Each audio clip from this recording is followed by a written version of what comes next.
네, 이제 또, 이 시간에 요한복음, 이제 오늘은 6장을 이제 지난주는 5장까지 했고요. 오늘은 6장을 강의하는 시간을 가지겠습니다. 6장을 조금 이렇게 정리를 하면요.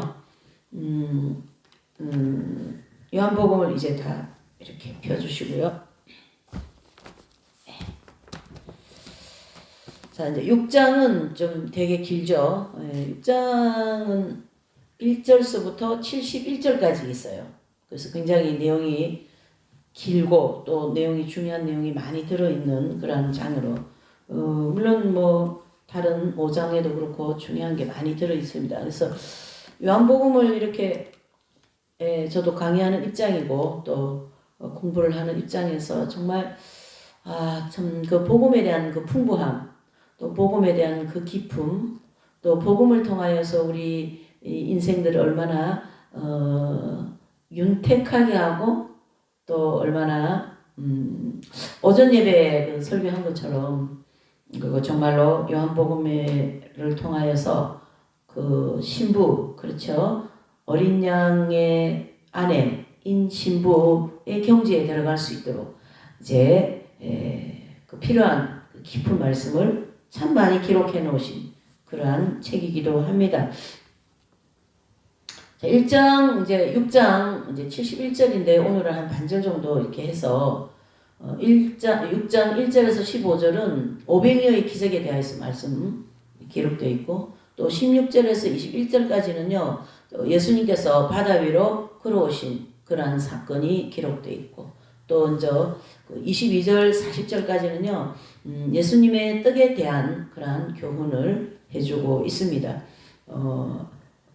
1절 이제 보시죠. 요한복음 1절, 6장 1절을 이제 보실게요. 6장 1절, 1절에서 15절까지 이 내용입니다. 1절을 보십니다. 그 후에 예수께서 갈릴리 바다 곧 디베라 바다 건너편으로 가시매 그랬습니다. 2절도 한번 보실게요. 큰 무리가 따르니 이는 병인들에게 행하시는 표적을 보미르라. 아멘. 그랬어요. 여기 1절에 보시면 이제 주님께서 디베라로 이제 가신다. 그런 얘기가 나오죠. 그래서 요 1절에서 말씀하시는 이 디베라는 바로 갈릴리 바닷가를 가리켜 말합니다. 그래서 갈릴리 바닷가다 이렇게 얘기하기도 하고 또 디베라 그런 바다라고도 얘기합니다. 그래서 디베라 바다는 바로 갈릴리 바다다 이렇게 우리가 이해를 하시면 되고요. 그래서 예수님께서 이제 거기를 이제 건너편으로 가시는 그런 장면이고, 또 2절에는 큰 무리가 이제 예수님을 계속 따르는 거예요. 그래서 이 이제 따르는 분들은 바로 이제 병자 내지는 병을 고친 분들, 예수님을 통해서 병을 고친 분들 아니면 병을 고치려고 오는 그런 이런 무리가 이제 예수님을 따르는데 그 예수님을 따르는 그 무리들의 마음의 그 중심은 바로 그 표적을 봄이라 그랬습니다. 거기에 그래서 그 2절에 보면 병인들에게 행하시는 표적, 즉 예수님께서 이 땅에 오신 것이 제일 먼저 하신 게 뭐냐면은 치유의 은사예요. 치유. 뭐 은사는 아니죠. 예수님이 이제 주인이니까. 그래서 병, 그렇죠. 병든 사람이 너무 많았던 거예요. 그래서 이 죄와 병과 마귀 이런 부분들은 사실은 다 연관성이 있습니다. 그래서 죄하면 그 죄 뒤에는 마귀가 있고 마귀가 죄를 짓게 하는 거죠. 자, 그럼 여기서 정리를 하나 해야 됩니다. 마귀가 우리가 죄를 안 짓고 가만히 있는데 마귀가 죄를 짓게 하는 그게 아니에요. 그것은 내 속에 마귀가 죄를 짓게 할 수 있는 근거를 제가 가지고 있어요. 그래서 모든 것이 다 내 탓으로 봐야 되는 거예요. 그래서 이제 그러니까 마귀, 죄, 병 이렇게 세 가지를 좀 정리를 하자면 제가 남이 잘 되는 게 싫은 거죠. 남보다 내가 더 모든 것이 잘났어야 되고 내가 똑똑해야 되고 그런 교만, 시기, 음란, 또 포함, 그렇죠? 그러나 이제 성경에는 5년 자는 복이 있다. 그런 얘기 있어요. 또 성경에는 이 혈기를 내면 혈기라고 할 수 있죠. 포악성은 혈기니까. 예. 하나님의 영광에 이르지 못한다. 그런 얘기도 있습니다. 그만큼 이 포악한 죄는 사실은 영적으로 생활하는데 굉장히 물론 다른 죄도 마찬가지인데 굉장히 그 치명을 안겨주는데요. 우리가 이제 죄악성이 7가지가 있지 않습니까? 교만, 태만, 아집, 질투, 음란, 그 다음에 시기, 그 다음에 또 뭡니까? 교태, 질, 포악성 이렇게 7가지가 되어 있는데요. 그 중에 하나라도 문제가 아닌 게 없어요. 다 문제가 심각한 겁니다. 다 지옥 갈 내용들이고 그 죄들 때문에 우리가 지옥을 가고 또 죄로 인하여서 예수님 제대로 믿지도 못하고 말이죠. 이런 여러 가지를 가지고 있는데 그 중에서 가장 많이 나를 힘들게 하고 걸림돌이 되게 하는 게 바로 화를 내는 거예요. 화. 지금 우리나라 같은 상황을 보면 화가 안 납니까? 막 화가 나죠. 너무나도 안 좋은 그런 일들이 많이 일어나고 이 법을 어기고 또 나라를 다른 그 어떤 공산적인 그런 쪽으로 자꾸 방향을 다른 데로 틀으려고 그러고 말이죠. 그런 것은 보면은 막 화가 나는 거죠. 어쨌든 이 분노, 화 이런 것은 하나님 나라 가져갈 수 없고요. 또 하나님의 의에 이룰 수 없는 그러한 죄들입니다.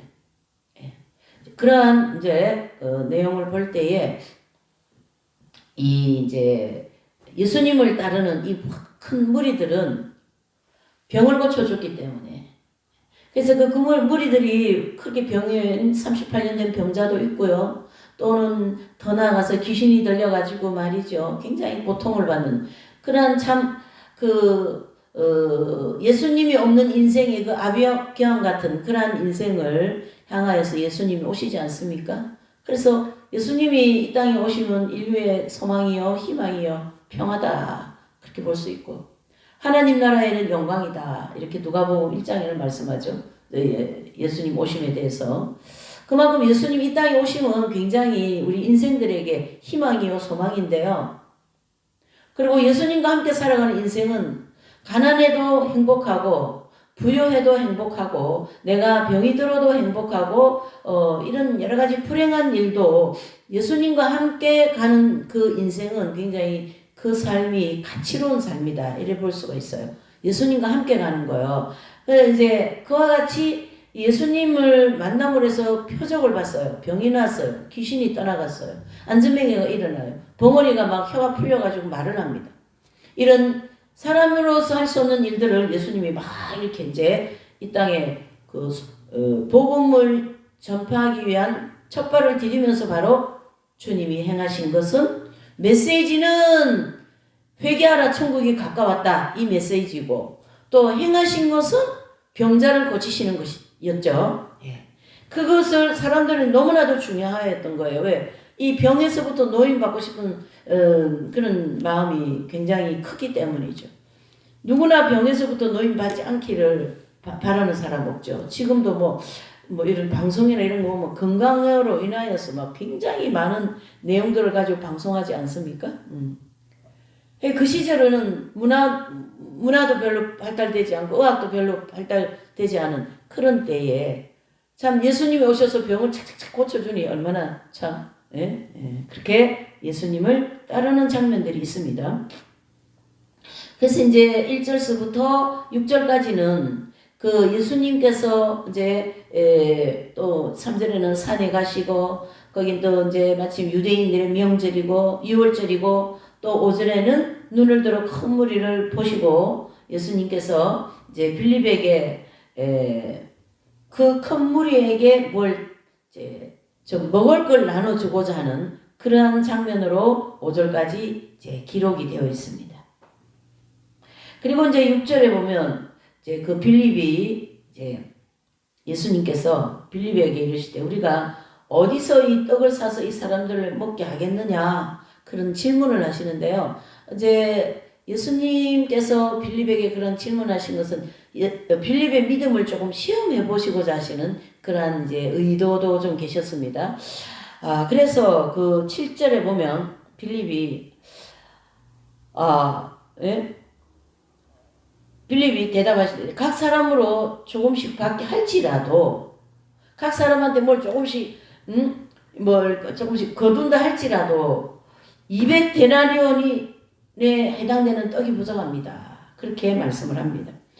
그래서 이 7절에서는요, 200데나리온, 자, 이게 이제 돈이라고 하는 그 액수가 나오는데, 한 데나리온은, 그 당대의 한 데나리온의, 금액이 어떻게 되냐면, 금액이, 그 장정이 말이죠. 하루에 품삯에 해당되는 금액이에요. 한 데나리온이.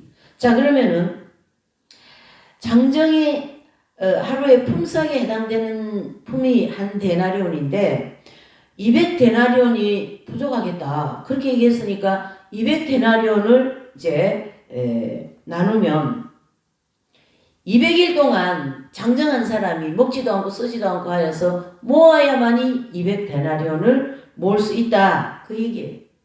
그러니까 200데나리온어치 음식을 사야 되는데 모지라는 건 200데나리온만큼 모지라고 또 필요한 것은 200데나리온만큼 필요하고 이런 상황이니까 상황에 비유하여서 돈이 없다 내지는 물질이 없다 내지는 필요한 것이 없다 이렇게 볼 수가 있는 거죠. 이 7절은.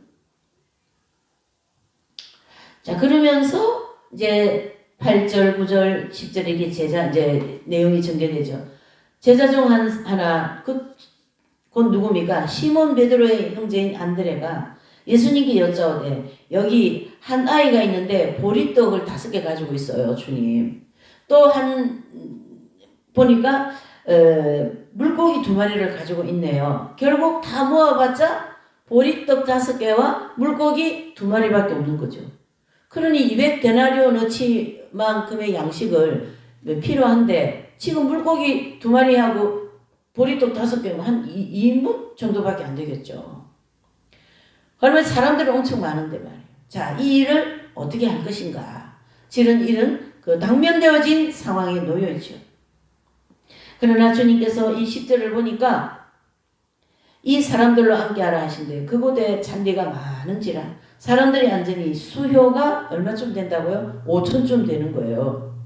물고기 2마리하고 보리떡 5개밖에 없는데 사람 먹어야 할 사람은 5,000명 되는 거죠. 지금. 이게 막대한 그 부족함이 있는 겁니다.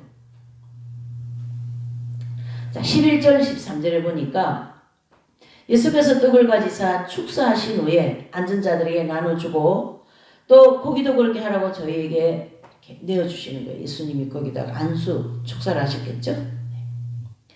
그리고 이제 나눠주는데 그 예수님이 이제 그 음식을 놓고 축사를 하였는데 음식이 갑자기 막 산더미같이 확 이렇게 불어난 게 아니고 여전히 보리떡 5개와 물고기 2마리가 있어요. 그런데 이걸 가지고 이제 나눠주라는 거죠. 근데 사실은 그 장면을 이렇게 한번 묵상을 하고 이렇게 생각을 해보면 아니 보리떡 5개 가지고 5,000명 뭐 어떻게 하라고 주님은 저렇게 하시나.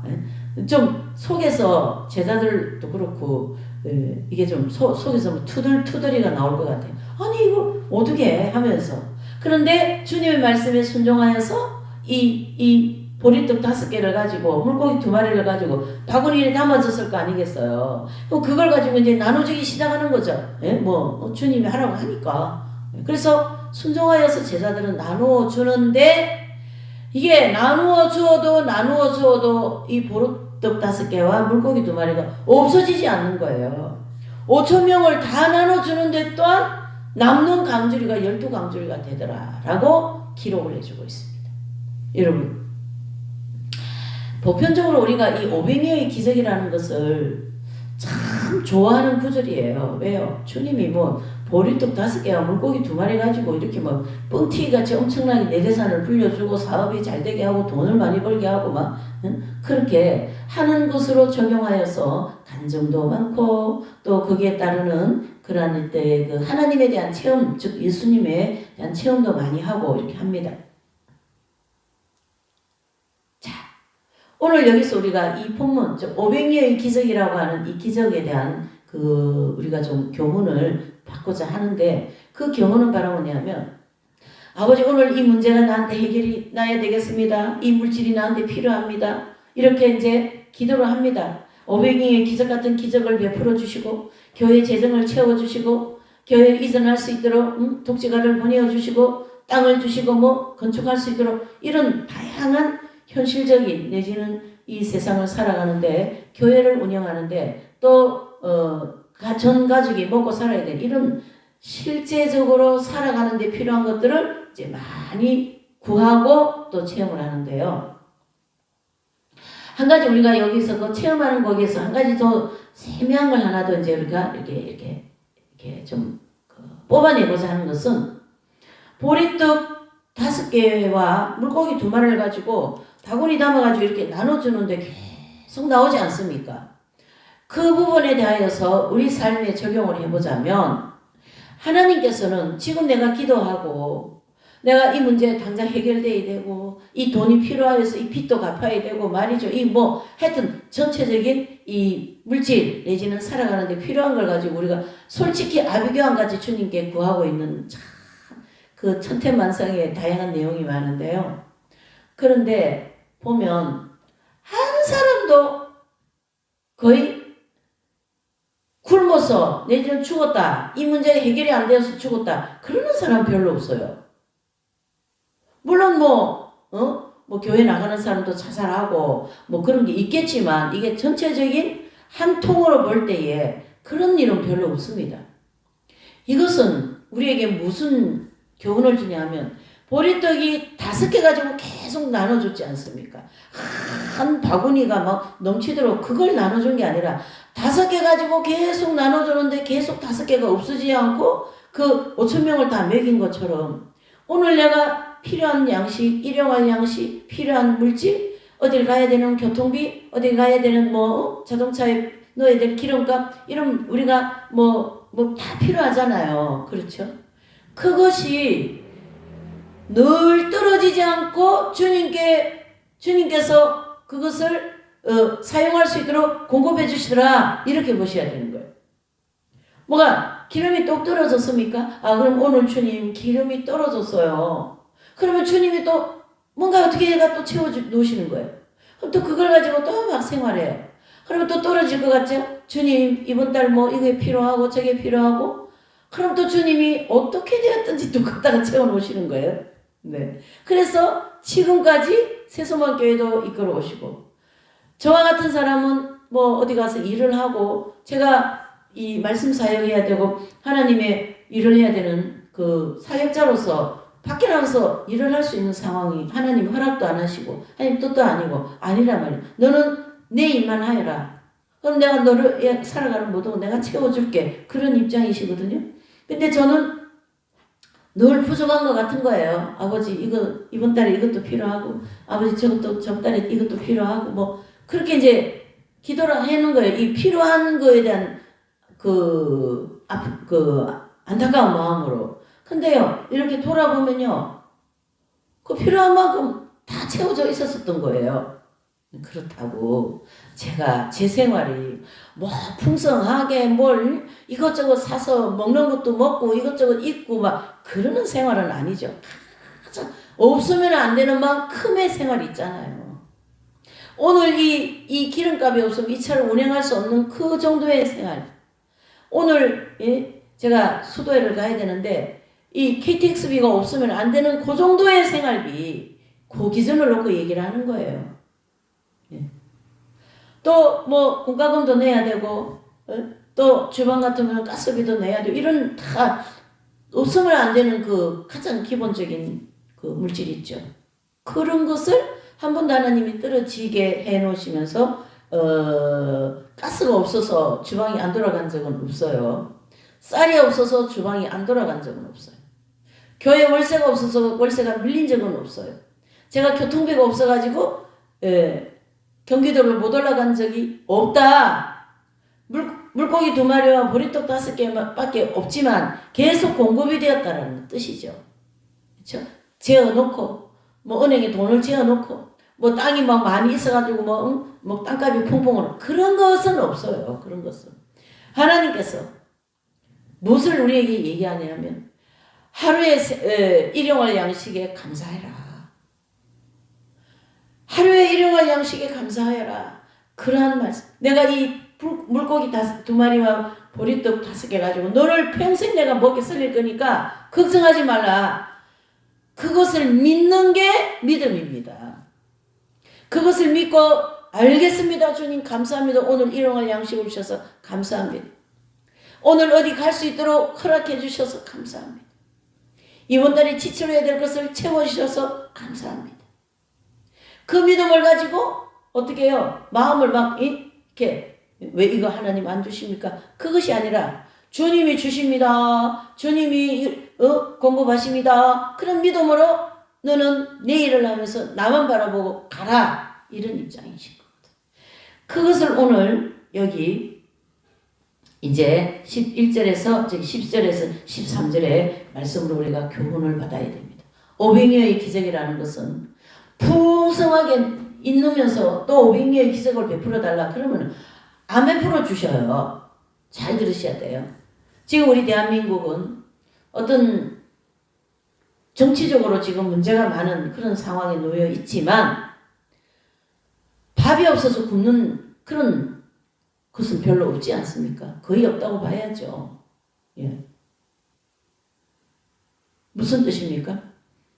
하나님께서 대한민국을 경제를 축복하시고 하나님의 백성과 하나님의 백성이 아닌 이 그리스도인이 아닌다 할지라도 모두를 다 이 먹여 살리는 데는 하나님께서 공급하신다. 수출도 하게 하시고 저런 큰 기업들을 일으키셔가지고 예? 전 국민들이 먹고 살 수 있도록 이것 또한 오병이어의 기적인데요. 사람들이 보면은요 많이 있거든요. 집에 가서 뒤져보면요 냉장고 안에 먹을 게 보따리 들어있어요. 예? 근데 없다고 또 달라고 그러면 오병이어의 기적이 안 일어나는 거예요. 어떻게? 없을 때.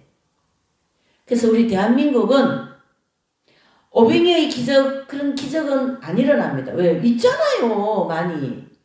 예? 집도 있고 땅도 있고 먹을 거 입을 거 뭐 옷이 그냥 막 예? 이런 방이 하나 있다면 옷이 막 방 안에 옷이 꽉 들어있지 않습니까? 그 막 이 추운 날씨에도 막 뜨끈뜨끈한 옷들을 입고 나가서 애국 운동하고 막 할 수도 있지 않습니까? 예?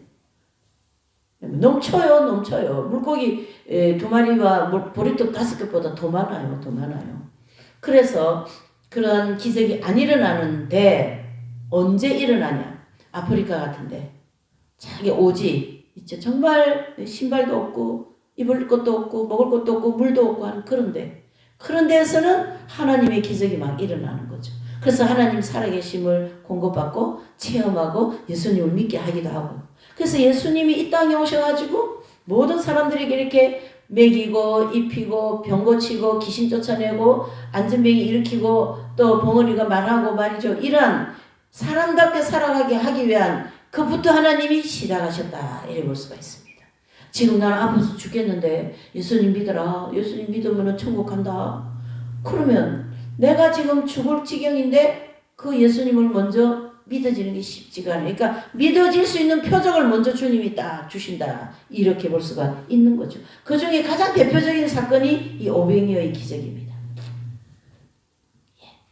그러니까 지금 그런 기적이 안 일어나는 것은 많이 있기 때문에 안 일어난다. 쌀두지에 쌀이 많이 있기 때문에 안 일어난다. 지금 뭐 혈관병이니 뭐 당뇨병이니 뭐 성인병 이런 게 다 뭡니까? 너무 잘 먹어서 사흘들이 고기를 먹고 사흘들이 뭐 기름진 음식을 너무 많이 먹어서 혈액병이 생기고 암이 생기고 그런 거거든요. 절제를 해야 되는 거예요. 지금은.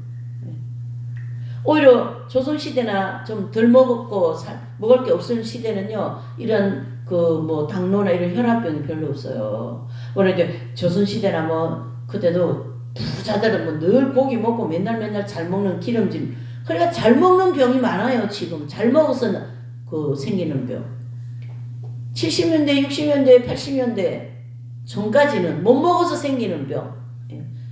그렇게 지금은 너무 잘 먹어서 엄청난 병들이 많이 일어나고 있다. 이렇게 볼 수가 있는 거죠. 그렇기 때문에 뭐가 안 생겨요? 기적이 안 생깁니다. 그러나 우리가 개인적인 신앙에서 볼 때에 정말 이 500여의 기적이 필요한 때 있어요. 정말 주님께 매달리고, 제가 조금 전에 얘기했죠. 정말 아버지요, 하루하루를 살아가고 한 달 한 달을 살아가는, 하루 벌어서 먹고 사는 하나님의 백성들이 있단 말이지. 이 추위에 밖에서 아니면은 챙일 일을 해가지고 하루를 벌어야 되고 한 달을 벌어야만이 먹고 사는 그러한 분들에게 하나님께서 강력하게 역사하시는 거죠. 이해되시죠? 기도하세요. 하나님이 반드시 이루어주게 되실 줄 믿습니다. 욕심은 망하는 거예요. 욕심내면 안 됩니다. 많이 있잖아요. 근데 더 있게 하려고 더 많이 막 이 돈을 모으고 뭘 모으고 막 이 욕심이 막 머리 하늘을 찌르는 거예요. 그런데 나는 역사하시지 않고 오히려 욕심으로 인하여 망하는 거죠. 욕심이 잉태하여 죄를 낳고 죄가 장성하여 사망을 낳는다 했지 않습니까? 그 욕심 안에는 분명히 죄가 있는 거거든요. 그와 같이 오늘 이 500여의 기적이라는 이 기적을 이 말씀에는 우리가 생활하는데 한 달 벌어서 먹고 사는 거기에 뭐가 있습니까? 매일 500여의 기적과 같은 그런 보리떡 5개와 물고기 2마리를 계속 공급하는 거예요. 그럼 내일 되면 또 공급해 주시는 거예요. 그러니까 바구니에는 계속 뭐가 있단 소리예요. 보리떡 5개와 물고기 2마리가 있는 것처럼 이렇게 재놓고 주시는 것보다도 오늘 일용할 양식 아주 좋죠. 그것이 우리 사람을 살리는 거예요. 영원히 사는 거예요. 뭐 좀 많아보세요. 여기도 가고 싶고 이것도 먹고 싶고 이것도 보고 싶고 이것도 사고 싶고 저것도 그래가 뭐 지금 막 이렇게 막 딱 가지고 있어요. 많이 가지고 있으면서도 오늘 나가려고 그러는데 옷이 없다. 아니 왜 없어?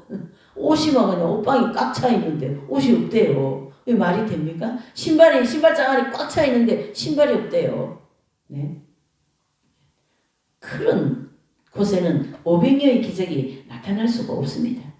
이해가 되십니까? 자, 그래서 오늘 이 1절에서 15절까지의 이 500여의 기적은 그러한 하나님의 우리를 늘 일용할 양식을 공급하듯이 보리떡 5개와 물고기 2마리를 가지고 우리에게 늘 공급하시는 거예요. 그러나 바구니에는 보리떡 5개와 물고기 2마리가 없어지지 않는 늘 일용할 양식을 공급해 주시는 하나님의 놀라운 기적을 볼 수가 있습니다. 또 두 번째로는 또 내가 말이지 저 그런 걸 봤어요. 이 길 하나를 놓고 저쪽 길에는 이제 그 도시 개발이 되어가지고 집을 막 지어갖고 막 집값도 오르고 땅값도 오르는 거예요.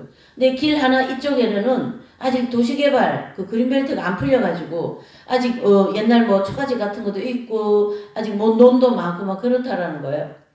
그러는데 하나님이 그 그린벨트 그 길 건너 거기를 막 그린벨트를 풀어가지고 그다음 아파트도 많이 짓고 집도 막 지어가지고 할 수 있는 그런 이제 그 정부의 시책이 생겨가지고 그럴 때는 막 벼락부자가 되죠.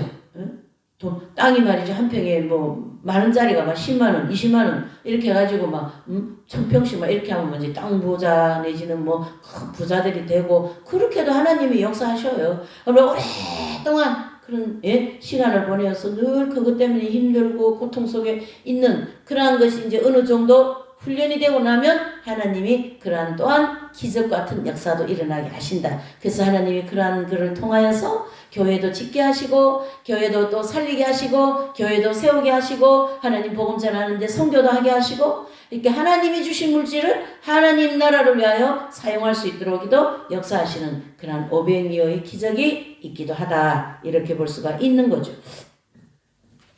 그 다음에 거기 보시면 14절과 15절에 보면은요, 그 사람들이 예수님이 행하신 이 표적을 보고 말하되 이는 참으로 세상에 오실 그 선지자라 하더라. 그러므로 예수님께서 저희가 와서 자기를 억지로 잡아 임금 삼으려는 줄을 아시고 다시 혼자 산으로 떠나가시니라. 그렇게 하고 1절에서 15절까지 말씀을 마감을 합니다. 그 다음에 이제 16절에서 21절에 보면은 이제 바다 위로 걸어오신 예수님이에요.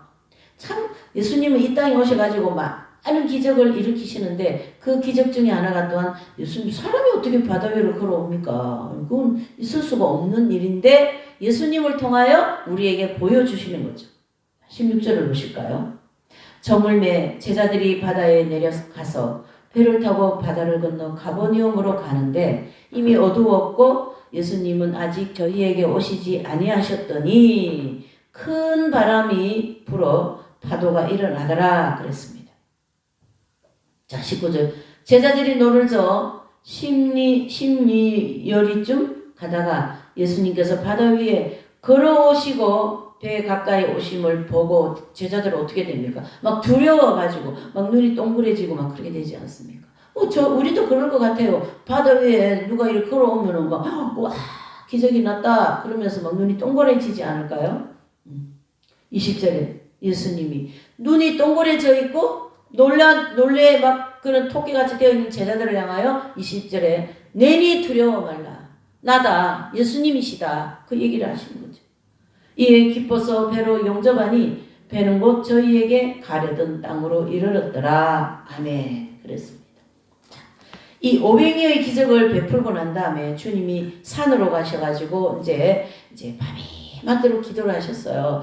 그 예수님의 눈이라고 하는 그 책을 좀 보시면 좋습니다. 그 책을 보면 이렇게 예수님이 제자들과 있었던 모든 그 일상의 생활들 아주 세세한 그런 생활들까지 다 그게 이제 기록이 되어 있는데요. 하나님이시여 그리스도시라는 책도 있고 그 책은 이제 저자가 마리아 발도로타이고 또 이제 예수님의 눈으로라고 하는 이 책은 이제 그 저자가 다른 분인데 좀 읽기도 되게 편하고 내용이 아주 좀 이렇게 편안한 그러한 것을 느낄 수가 있는데요.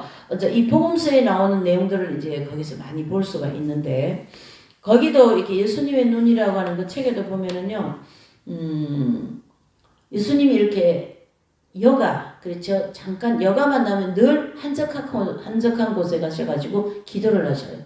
그러면 예수님이 그 기도를 하실 때 하나님과 다 일치가 되어갖고 하나님 아버지와 대화도 하시고 아버지에 대한 그런 뜻도 또 이렇게 재정립하시고 그러면서 예수님이 가셔야 되는 그 목표점은 어디냐면은 십자가를 지기 위해서 지금 가시는 모든 여정에 서 계신 거예요.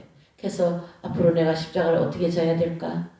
그 고난을 내가 어떻게 견뎌야 될까? 이런 어떤 그 예수님이 궁극적으로 이 땅에 오신 목적을 이루시기 위하여서 늘 한적한 곳에 가셔서 기도하고 주님 하나님 아버지와 대화하고 이렇게 하시는 모습을 볼 수가 있어요. 그래서 오늘 이 16절에도 예수님이 이제 밤이 맞도록 기도하시는 그런 내용이고 그리고 이제 제자들은 디베라 바다를 그렇죠? 갈릴리 바다를 건너서 가버나움으로 향하고 있는데 밤이 늦어버렸어요. 시간상.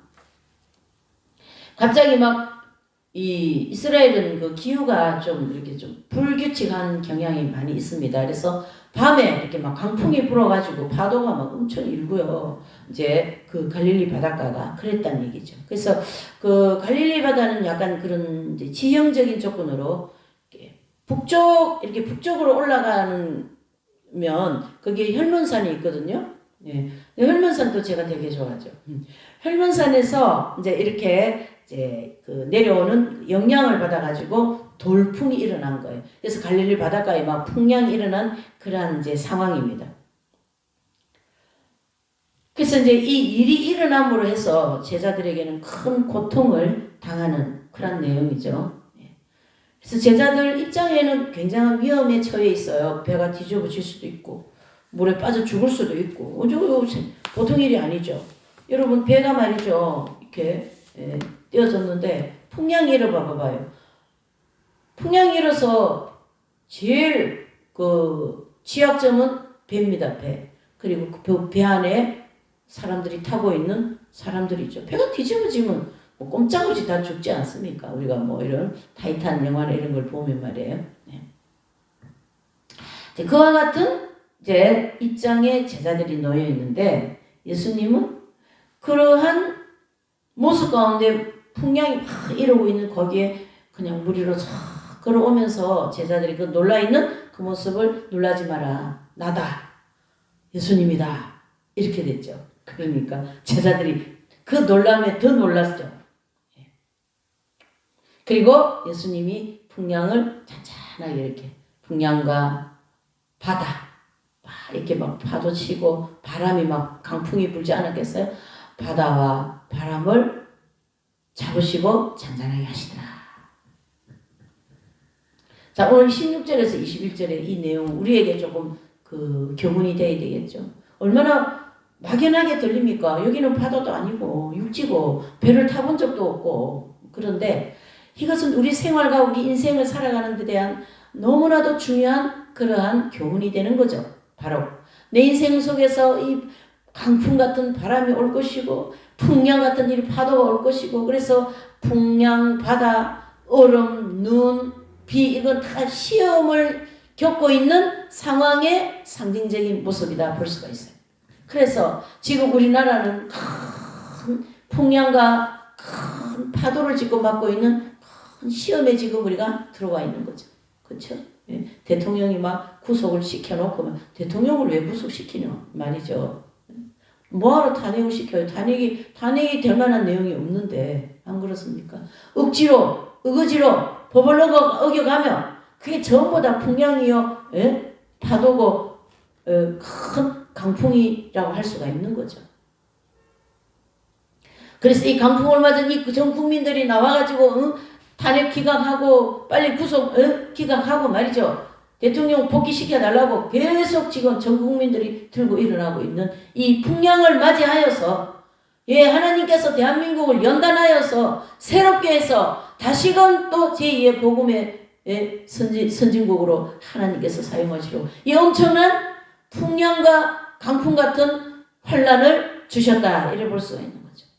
그래서 하나님 백성들을 깨우고 기도 안 하는 자들에게 기도하게 하시고, 개인적으로도 마찬가지예요. 건강한 사람이 막 갑자기 쓰러지고 말이죠. 예? 또 막 다치고 넘어지고 교통사고 나고, 순종 안 하는 사람들한테는 막 이런 엄청난 고난을 보내어서 순종하게 만들고, 이런 하나님의 놀라운 이 인생 그 운행의 방법이다, 이런 볼 수. 말 안 듣고 하나님 뜻대로 안 가면 연단만큼 특효약이 없어요. 다 연단이지 않습니까? 하나님 백성들은 연단을 받아야만이 좀 쉬운 말로 하면 사람이 됩니다. 제대로 되어진 그리스도인이 된다, 이래 볼 수가 있는 거예요. 연단 없어 봐봐요. 그냥 잘 먹고 늘 먹고 싶은 거 잘 먹고, 자고 싶은 대로 자고, 갖고 싶은 거 다 갖고, 가고 싶은 데 다 가고, 볼거리 다 보고, 입고 싶은 거 다 입고. 그렇게가 언제 천국 갑니까? 천국 못 가는 거예요. 안 되겠다. 하나님께서 풍랑을 막 센 해오리 같은 강풍으로 보내신 거예요. 대한민국 지금. 이게 개인에게도 지금 전부 다 영향이 가지 않습니까? 예. 욕심을 내서 사업을 해가지고 다 망하고 말이죠. 욕심이 문제인 거예요. 욕심이. 뭐가 좀 해가지고 좀 잘 되면 또 하고 또 하고 또 하고 이래가지고 무례한 사업을 하다가 홀라당 다 망해버리는 거예요. 그게 욕심이 생겨서 그런 거거든요. 욕심. 욕심은 인생을 망하게 하는 겁니다. 절대 욕심을 내는 인생을 살면 안 되는 거예요. 내 사투리라고 깐냥이라죠. 내 수준만큼 살아야지. 그렇지 않습니까? 주님이 10원을 주면 10원 가지고 살고, 100원을 주면 100원 가지고 사는, 자기에게 주어진 어떤 그런 용량이 있단 말이죠. 그런데 그거보다 더 가지려고 그러고, 100원 있으면 충분한데 200원 가지려고 그러고 1000원 가지려고 그러고, 그 욕심이죠. 교회도 그냥 멀쩡한 벽돌 교회를 그냥 다 부셔가지고 새로 짓는데요. 얼마나 돈이 많이 들어가는지. 그래서 뭐 장로님한테 뭐 얼마, 또 뭐 권사님들은 대리석 뭐 하나씩 전부 다 또 교인들한테 그런 부담을 끼치니까 정말 하루 벌어서 먹고 사는 교인들이 있지 않겠어요. 그래서 정말로 콩나물 팔고 무 하나 팔고 배추 하나 팔아가지고 11조 하는 그런 성도들한테 그 교회 건축한 거 자꾸 강조하면 시험 들어서 교회 나가는 거예요. 그렇게 해서 시험이 들어서 교회에서 멀어진 그 하나님 백성들이 얼마나 많은지 모릅니다. 그것은 다 목회자의 욕심에 의해서, 목회자의 명예에 의하여서 생겨진 일들입니다. 진정한 목자라고 볼 수가 없는 거죠. 이해가 되십니까? 그러면 하나님께서 그 교회에 막 풍랑을 보내시는 거예요. 그래서 목회자가 정신 차리고 회개하게 만들고 성도들 또한 그러한 욕심스럽게 말이죠. 그렇게 하는 또 크게 그런 것을 바로잡고 그런 것을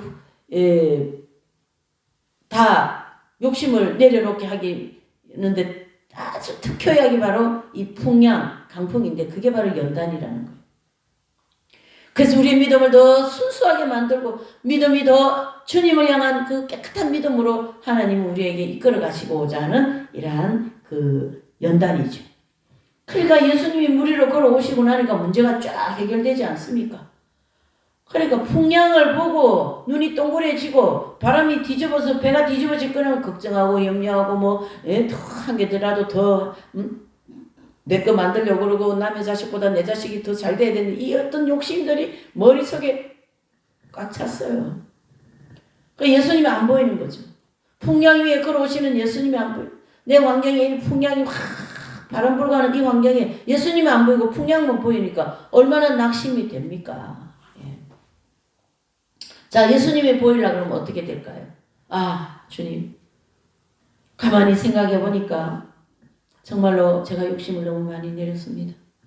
주님이 돈 조금 줄 때, 조금 뭐가 먹고 살만할 때 거기에 감사하고 열심히 예수님 믿고 복음 전하고 교회 열심히 섬기고 하나님 말씀대로 잘 살아가는 그러한 신앙생활보다도 더 뭔가 더 해보려고 하고 더 말이죠. 교회 키워보려고 하고 더 목회자로서 더 좋은 자가용 타고 다니려고 하고 이런 어떤 이 세상적이요 정욕적이요 마귀적인 그러한 신앙생활을 하는 것을 하나님은 뭐 양파 껍질 벗겨내기 위하여서 이런 풍량을 보내주신 거예요. 지금 누구나가 다 해당되는 겁니다. 저도 마찬가지로 누구나가 다 해당되는 거예요.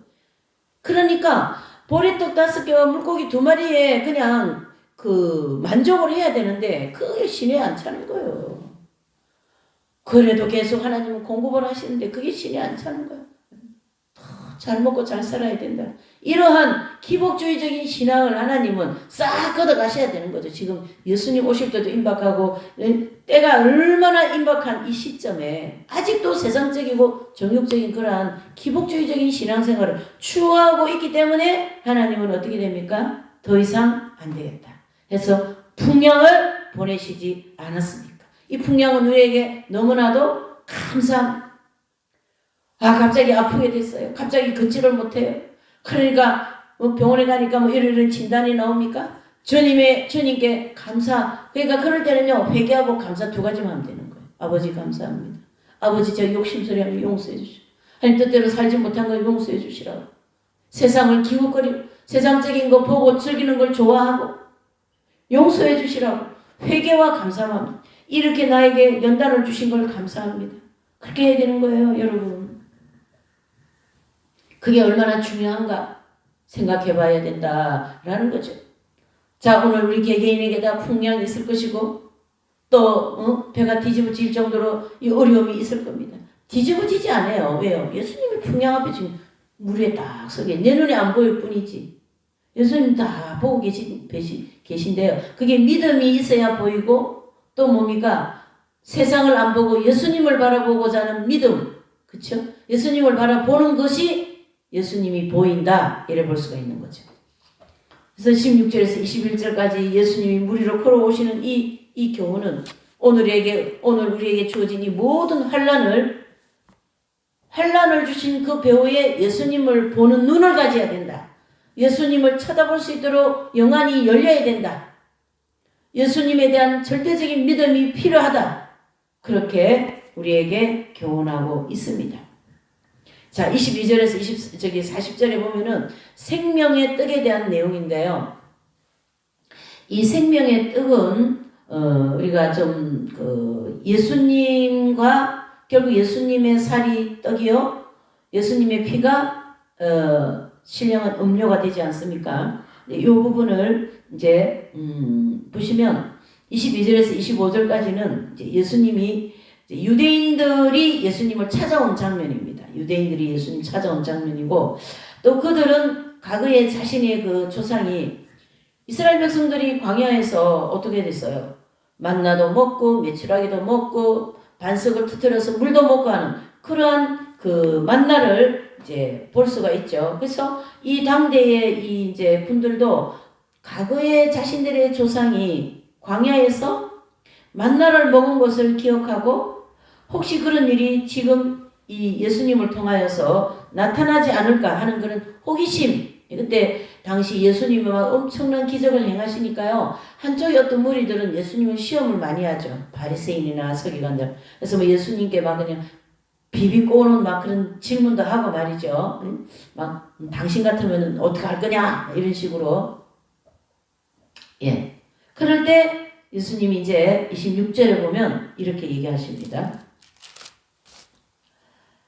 예수께서 대답하여 가라사대 내가 진실로 진실로 너희 이르노니 너희가 나를 찾는 것은 표적을 본 까닭이 아니요 떡을 먹고 배부른 까닭이다. 그렇게 말씀하면서 27절 썩을 양식을 위하여 일하지 말고 영생하도록 있는 양식을 위하여 하라. 이 양식은 인자가 너희에게 주리니 인자는 아버지 하나님의 인치신 자니라. 아멘. 도대체가 이게 지금 그 당대의 유대인들에게는 이해가 안 되는데요. 아니 인자는 예수님 자신을 가르쳐 얘기하고 또 썩을 양식을 위하여 일하지 말고 또 27절 후반절에 보니까 인자는 아버지 하나님의 인치심이라. 그 유대인들이나 그 당시 서기관들 모든 사람들은 하나님 아버지라 그러면 막 그냥 그렇게 막 굉장히 막 그런 경외하는 마음이 있거든요. 그런 마음을 가지고 있는 사람이 한낱 가난한 시골 청년이 자신이 하나님의 아들이다. 또 하나님 아버지께서 나한테 인을 쳤다. 이런 얘기를 하니까 그 당대의 그 유대인들은 도대체가 이해를 못하고 예수님에 대하여서 아주 이상한 생각을 할 수밖에 없는 거죠. 왜요? 예수님에 대한 믿음이 없기 때문에. 그러면서 여기서 이제 우리가 얻어야 될 경우는 양식은 양식인데 썩을 양식을 위하여 일하지 말고 썩지 않을 양식을 위하여 일해라. 이것은 예수님을 위하여서 일생을 살아라. 예수님 뜻대로 너는 길이요 진리요 생명이신 나를 따라오면 너의 인생은 굉장히 뭐라 그래야 됩니까? 참 품이 있고 아름답고 그런 인생을 살 수 있다 이런 뜻인데요. 품이 있고 아름다운 것은 영적인 품위와 아름다움을 얘기하는 거예요. 네. 그래서 우리가 꼭 목회자가 아니라도 꼭 선교사가 아니라도 우리가 교회에서 직분을 가지고 열심히 일을 하지 않습니까? 아침에 나가서 직장 갔다 오고 또 토요일날 쉬고 주일날 쉬고 그렇게 합니다. 그러면 주일날 열심히 교회 가서 봉사하고 또 주님이 주신 물질 가지고 또 봉사하고 그렇게 하면서 내 몸을 세상 막 이런 정욕적인데 막 이렇게 던지지 않고 말이에요.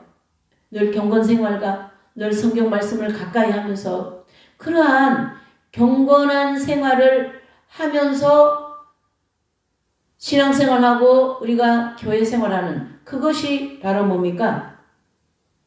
영생하도록 양식을 위하여 일을 하는 자가 되는 거죠.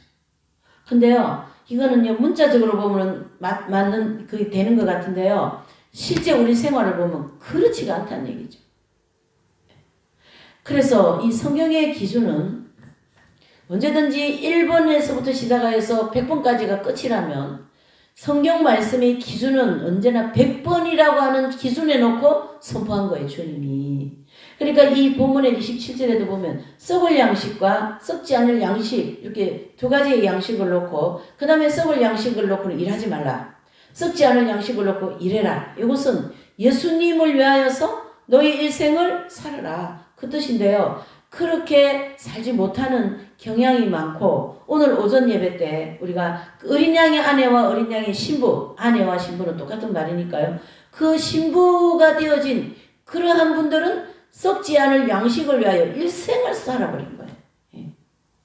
그것이 예수님의 말씀대로 살아갔고 예수님 뜻이라 그러면은 혈육애정, 남녀애정, 친구애정 이런 모든 애정과 욕망에 해당되는 것을 다 십자가에 내려놓고 모든 소유를 다 팔아서 진주를 사는 그러한 원리의 신앙생활이다. 이래 볼 수가 있는 거죠.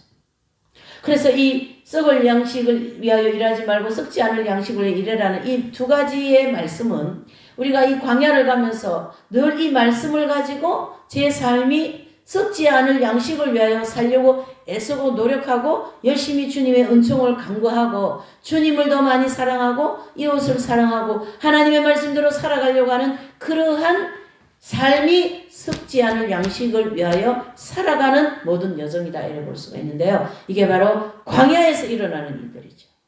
광야에서.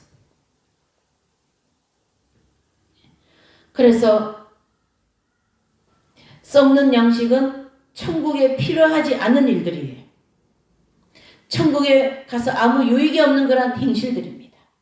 다른 말로 하면 상급이 안 되는 그런 행실들이죠. 또 마귀적이고 정욕적인 그러한 세상적인 행실들이죠. 교회 나가면서 오락을 많이 즐기지 않습니까? 다 썩을 양식을 위하여 일하는 것이죠. 교회 나가면서도 낚시도 하고 골프도 하고 또 산에도 가고 다 운동처럼 요즘에는 하지만 또 자전거도 타고 다 교회 나가는 분들도 많이 하거든요. 그것이 죄는 아니지만은 하나님 나라 가서 상급될 일은 아닙니다, 여러분. 정확하게 우리가 계산을 해야 되겠죠. 세상적이고 정욕적인 그런 사상들. 자, 썩지 않을 양식은 어떨까요? 영생하는 양식을 일컬어 천국에 들어가서도 유용한 양식이다. 그게 바로 뭘까요? 주님의 교훈과 진리, 그런 말씀을 생활하고 그런 말씀 따라서 살아가서 맺혀진 행실, 그게 바로 상급이 되는 행실인 거거든요. 바로 오른손에 하는 일이 왼손이 모르게 하고, 또 연단 과정에 있을 때 연단은요, 광야 전체가 다 연단이에요. 순경도 연단이요, 역경도 연단입니다. 좋을 때는 좋다고 막 싫을 때는 싫다고 크게 표출되고 그대로 그 마음과 그 삶에 그게 실려버리면 큰 썩을 양식.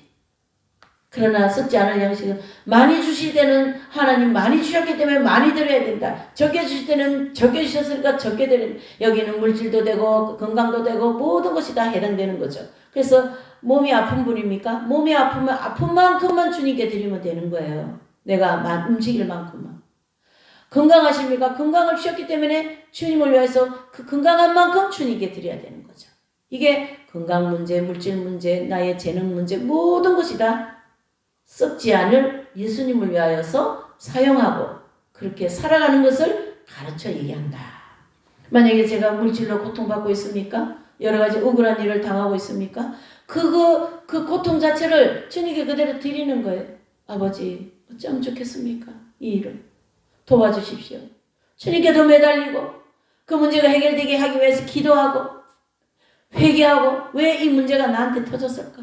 왜 이런 일이 나한테 일어났을까? 분명히 내 자신을 돌아보고 내 마음을 내면을 이렇게 살펴보면 거기에 욕심이 있고 교만이 있었고 인간적인 생각이 있었고 말이죠. 그것을 우리는 다 어떻게 해요? 광야를 통과하면서 회개할 때 성령께서 가르쳐주지 않습니다. 너 그때 그게 욕심이었어. 그때 그건 너의 실수였지. 생각이 잘못되었지. 판단을 잘못하였지. 그 욕심이 들어간 거예요. 물욕이 들어간 거예요. 교만이 들어간 거예요. 큰 것을 우리는 회개하여서 열심히 정결케 하는 그러한 삶이 바로 썩지 않을 양식을 위하여 일을 한다. 다른 말로 하면요. 성령의 열매를 맺는다. 이렇게 볼 수 있죠. 그래서 양식은 영생하는 양식은 을 주시는 분은 예수님이시고 또 하늘의 양식은 주님에 의해서만 얻을 수 있다. 그러니까 주님의 말씀 양식이지 않습니까? 주님의 뜻 양식이지 않습니까? 기도할 때 성령 충만 받는 거 다 주님을 위하여 살고 주님의 나라 들어가기 위한 필요한 모든 것을 주님께서 공급해 주신다. 거기에는 28절, 29절에 보실까요? 28, 29절. 저희가 묻되 우리가 어떻게 하여야 하나님의 일을 하오리까? 그렇게 질문했습니다. 29절에 예수님께서 대답하여 가라사대 하나님의 보내신 자를 믿는 것이 하나님의 일이다. 즉 예수님을 믿어야 된다라는 건데요. 우리가 예수님 믿지 않습니까? 믿음 없는 생활을 얼마나 많이 하는데요. 삶 속에서. 믿음 없는 생활 정말 많이 합니다. 이거 믿음 없는 일이네. 예. 그렇게 또 믿음 없는 일을 했다가 또 넘어졌다가 또 일어나고 이게 계속 반복적으로 되는 거예요. 결국은 우리가 주님을 믿는 믿음으로 온전한 믿음 생활을 하면은요, 그 신부의 경지까지 들어가는 거예요. 예, 신부의 경지까지 들어가는 거예요. 신부의 경지까지 들어가는 거예요. 그래서 이 28절, 29절은 특별히 믿음을 강조한 거예요. 믿음이 없이는 이 선행을 할 수가 없는 거예요. 믿음이 없이는 선교를 못해요. 믿음이 없이는 주님께 헌금도 못해요. 믿음이 없이는 뭐예요? 주일날 교회도 못 나와요. 믿음이 없이는 하나님 이 교회 생활, 신앙 생활을 못하는 거예요. 그 시간 아까워서 어떻게 교회 나와? 그 돈 아까워서 어떻게 헌금해? 그 시간, 그 재능 아까워서 나를 위해서 그 재능 사용하는 게 낫지. 이렇게. 내 하나님이 난 좋은 차 탔으니까 이 차 가지고 내 나름대로 관광 다니고 여행 다니는 게 내가 나를 위해서 사용해야지. 그게 바로 썩을 양식을 위해 일하는 거거든. 그게 바로 믿음이 없어서 일어나는 일이니까 28절 29절에는 나를 믿는 믿음이 너희가 일하는 것이다. 이렇게 아주 정확하게 주님이 말씀하고 있습니다. 그래서 그 믿음 안에서 이 믿음 안, 그렇죠? 이 믿음 안에서 뭐 하는 거예요? 결국은 이루어지는 거예요. 그래서 믿음이 있을 때 모든 것이 이루어지는 것이기 때문에 믿음으로 천국 가고 믿음으로 행하고, 저 야고보는 믿음이 없는 자는 행함이 없다. 행함이 없는 자는 믿음이 없다. 이렇게 얘기했거든요. 그러니까 우리 그리스도인들에게는 믿음이 얼마나 중요한지. 믿음이 없기 때문에 우리 신앙생활이 그냥 흐리멍텅한 그런 신앙생활. 뭐냐 되면 되고 어떻게 이래 걱정만 하고 말이죠. 그래서 제일 먼저 해야 되는 게 바로 믿어야 된다. 믿음이다. 하나님께서 이 문제를 해결해 주실 것이다. 이 병을 고쳐 주실 것이다. 이 연단을 주신 걸 감사합니다. 나를 일깨우기 위해서 하나님이 이렇게 하셨습니다. 이렇게 믿어버리는 거예요. 믿음. 그것을 강조하기 위하여서 나를 믿는 것이 하나님의 일이다. 이렇게 주님이 아주 두 말 못하게 입 딱 닫게끔 말이죠. 이렇게 대답을 해주십니다. 그래서 이제 그 22절에서 40절은 예수님 자체가 생명의 떡이고 그 떡이 바로 썩지 않을 양식을 위하여 일을 하는 것이 그 떡을 먹는 것이고 또 그 양식을 통하여 내 삶이 풍성해지고 하나님 나라를 위하여서 또 이 세상에 살 때 필요한 모든 것을 우리에게 공급해 주시는 그러한 말씀으로 오늘 이 1절서부터 40절까지는 기적과 또 풍랑을 통하여 예수님을 만나는 것과 또 그 예수님을 만난 이후에 그 생명의 떡이라고 하는 썩지 않을 양식을 위하여 내 인생을 투자하고 살아가는 그런 모든 것에 대한 교훈을 주고 있습니다. 우리가 오늘 이 요한복음 이 말씀을 통하여서 더욱더 우리의 삶이 주님 뜻대로 또 더 강조하고 싶은 것은 지금은 예수님이 오실 때가 심히 더 임박합니다. 그래서 예수님의 재림의 신앙으로 튼튼하게 무장하여서 주님 오심을 우리가 맞이하고 더 영적 성장을 위하여서 애쓰고 필요한 모든 걸 공급받아 하나님께 영광 돌리고 예수님을 더 많이 체험하시는 한 주간이 되시기를 예수님 이름으로 축복하면서 기도합니다. 하나님 아버지 정말 감사합니다. 오늘 이 요한복음을 통하여서 우리의 영혼을 더 새롭게 하시고 우리를 더 하나님 나라를 가기 위한 썩지 않을 양식을 위하여 일하게 하시려고 이러한 전 한국 아버지여 이 풍랑과 이 바람 또한 아버지 하나님이여 이 놀라운 기적 이러한 일들이 우리 앞에 놓여 있습니다. 이것을 믿고 열심히 주님을 향하여 달려가게 하시고 아버지 염려 걱정 다 주님께 맡기고 성령 충만한 가운데 살아갈 수 있도록 또한 자녀들에게도 축복하시고 또한 이 경제 문제로 너무 많은 어려움을 겪고 있는 이 가정들이 있습니다.